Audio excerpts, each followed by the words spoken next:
Hi everyone, it's your friendly ex-Muslim. I have a video, a clip that's been uploaded, that's been going around about a new beloved Sheikh, Maulana, scholar of Islam, Andrew Tate. That's right, the newest convert to Islam that's being paraded around by the Dawah guys, despite the fact that, as you're going to see, his views are very superficial. No surprise there. Doesn't seem to have a lot of understanding about the points he's making. He doesn't seem to realize that most of the things he's saying have already been debunked. Nevertheless, this is the new representative. Muhammad Hijab took no time to put this guy on his platform, to talk to this guy. And as you'll see, this is probably going to be a mistake because this guy has a lot of bad views, but in regards to his views on atheism, he doesn't seem to know a lot about what he's talking about. Let's have a listen and see what he has to say.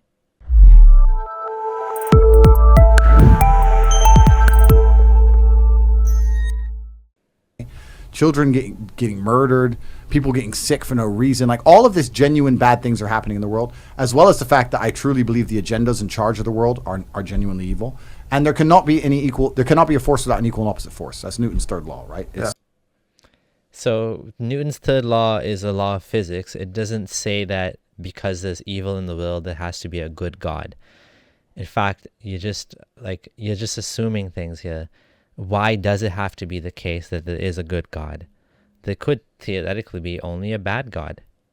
There's no guarantee that there's always going to be an equal and opposite. I mean, that just makes no sense. I mean, just be real. Just because there's an amazing boxer, Muhammad Ali, there's an opposite and equal anti-boxer that exists? It just doesn't make any sense. Like I said, he hasn't thought about these things very well. He's spouting off a lot of rubbish, but he did admit there is actual suffering in the world, right? And so he's trying to come up with a solution to it. Maybe he should study a little bit of philosophy, because actually this problem of evil, it doesn't go away that easily. If I push against you, there's an equal and opposite force. So if there's true evil, if you see Satan, if Satan appears in front of you, you're going to believe in God, right? Yeah. And that's what happened for me. That's the first thing. Unless Satan is God. What then? What if God, so-called God, is actually bad? Then what? And he says this is what happened to him. The second thing is, I think... Okay, he just doesn't add any more to that, but he's saying Satan appeared to him. Whatever that means. I don't know what he's talking about. I mean, this guy wears his sunglasses inside, okay? So, I mean, we have to take a lot of what he says with a grain of salt. He's clearly acting. He's playing for the audience. But anyways, that aside, if you take his words at face value, he's saying he believed in God because he saw Satan. I don't know what, I guess we can't really analyze that because he didn't explain it. I think when you have negative experiences, and I'm talking about truly negative experiences, I've had a few where you come close to losing your life, or you meet other people who come close to losing their lives. Nobody's an atheist at the end, my friend. He will not be an atheist if he gets stabbed and he's about to die. And he'll be praying to God like you've never seen. Yeah. Atheists stop being atheists quickly when the game gets real. So all of us innately understand in God. The most Okay, this tired, old, repeated, dead meme that there are no atheists in a foxhole. It's just, first of all, yes, there are. Like, there are people that die from cancer, or that are dying from cancer, that don't believe in God, and they still don't believe in God even though they're dying. They don't change their mind at the last second just because they're dying. There's tons of people like that. They make peace with the fact that they're going to die, or things are not going great. And then there's other people that are doing irrational things. So when you think about it, if you put someone in a corner and you tell them to lie, right, in order to save their life, a lot of them would lie, right? A lot of them would do like anything, right? Because the point is, we're not behaving at our best. Our faculties are not intact when we're in a desperate situation. So if this is your example of why people believe in God, well, that's just ridiculous, because what you're trying to say then is that when people are at the most vulnerable and most desperate, and when they'll do anything, that's when they believe. Okay, obviously that means they don't actually believe. They're just trying to get out of a situation that seems to have no way out. And we humans are irrational like that, right? We do irrational things. That doesn't make those things true. That doesn't make those things correct. Kissing a 4-leaf clover doesn't just because people do it doesn't make it actually a thing, like it has any effect. In the same way, if desperate people behave in desperate ways, that doesn't mean that's what they're doing is correct or actually means something. Atheist man alive will pray if he really needs help. So I think we all innately understand God. God's certainly real. God has, like Tam said, giving us innate understandings of what's right and what's wrong. Okay, well, this one is a long. I could go on for a long time about this, but like, if God gave us an innate feeling of what is right and wrong, then there's no need for religion. There's no need for a book that tells you this is how you need to live your life. And especially, I would ask him, what would you do when your innate right and wrong goes against what you read in a holy book? How would you deal with that situation? How would you deal with the fact that slavery, concubinage, so many things, these things are in the text. Okay, well, in his case, he'd probably say it's a good thing having having sex slaves. He'd probably say, yeah, this is the way women need to be. I think he said ISIS got it right or something like that, right? Like he said something to that effect. So okay, in his case, he'd probably be like, yeah, that's my innate understanding. But then that just goes to show you everyone's innate understanding is different, right? So you have to look at it from a different perspective. You can't just look at what people's instincts are. But anyways, this is a bigger conversation. And also, if we're going to talk about happiness, as James said, we're here to be happy and we're here to enjoy ourselves. It's through God that you're happy and enjoy yourself. It's not through that black hole of hedonism. It's not through endless pussy and supercars and booze. And it's not those things. And you can find any man who goes down that hole and tell me, are they happy? The answer is no. Who's the man who's happiest? The man who's praying. Well, that's not true. He's saying the man who's happiest is a man who's praying. So, well, first of all, it depends what you mean by praying, right? It depends what you mean.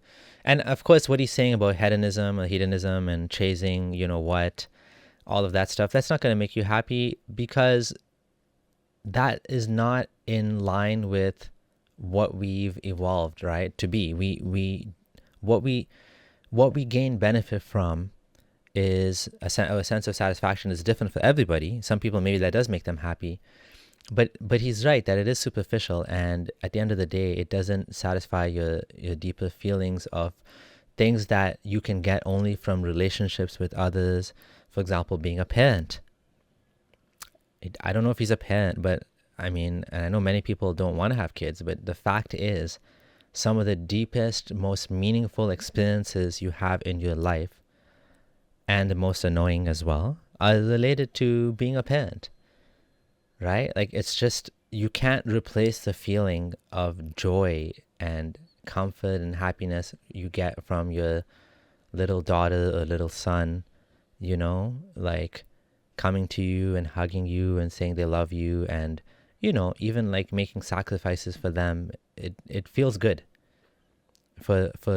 because that's what led us to survive. If we didn't take care of our children, we wouldn't be here today. So that's one example. The other example is having a sense of purpose, right? Having some sort of goals. Maybe if he had some specific goals in mind, not just whatever he's trying to accumulate as much money, maybe he would actually, have a sense of peace. And yeah, sure, praying if you want to. Go ahead. If that makes you happy, do it. Including meditation. Meditation is better in my opinion, because you're not expecting someone to respond to you. You're just, finding peace in the moment. And the other thing too is that he needs to realize that the biggest problem with religion, if this is what he's trying to say is we should believe in God and follow religion, is when you compel people to pray, when you compel people to do these things, and you tell them they're going to be punished if they don't. That's what the real problem is, because now you're robbing people of their choice, right? So I want to argue the God point a bit more for all the atheists who are watching, and I would say that if you remove God from society completely, if you click your fingers and he's gone, and in most of the world where there's religion, and if you completely remove religion from earth, you'll see the devil appear pretty quickly. You'll see mass breakdown of society. So this is, again, like such a dumb point, because we can see societies that don't have God. We can see, for example, societies like Norway or Sweden that have large numbers of atheists or non-believers and non-religious people. In fact, all over the world, it's becoming more and more the case. And the societies continue to function just fine. So Andrew Tate, you're wrong again. Not believing in God would not make society collapse, anything like that. people would be just fine without God. Really, we are just fine without God, right? We humans can survive fine, perfectly fine without God. So I encourage you, if you want to know what's good for humanity, look into humanism. I think humanism is great for humanity. It's a belief system. I don't know. It's a system, not a belief system. It's a system that puts humans first, humanity first, right? And it's as simple as that. We don't need God in the picture to tell us how to behave, to treat people well. We don't need those things. We've evolved empathy for each other. We've evolved, like he said, some sort of sense of right and wrong. And we can develop that through the principles of ethics and morality and come up with a system that works well for everybody, which is more or less what we have in society, right? Modern society. We have these rules, we have these systems, we have these laws. We don't need religion. Religion's stuck in the past. It's anchored to something a world that doesn't even exist, that never existed. Islamic morality is so ridiculous and out of date. Maybe it appeals to, sorry to say, meatheads like him that want to put women down, and that, a misogynist, like very strong misogynist, then yeah, people like him would love Islam. But for the rest of us, yeah, we don't want to go back to the dark ages, right? We like society how it is, and I think we're doing pretty well as a society. Life is pretty good, at least where I live. And from what I can tell, the Muslim countries are not doing as well in terms of women's rights, in terms of, scientific progress. All of these things are behind because religion gets in the way, right? And not to mention, even in the US, like, religion does get in the way too, right? Christianity in some cases has held back progress of many things, right? So we don't want that. We want to proceed. We want to go forward to, a better world for everyone. And anyways, that's my message for you, Andrew Tate, and for anyone that's watching. Thanks for watching. Thanks to my patrons who continue to support me. And don't forget to like the video, leave a comment. Let Andrew Tate know what you think about his atheism comments. And this is your friendly ex-Muslim, Abdullah Samir, signing out.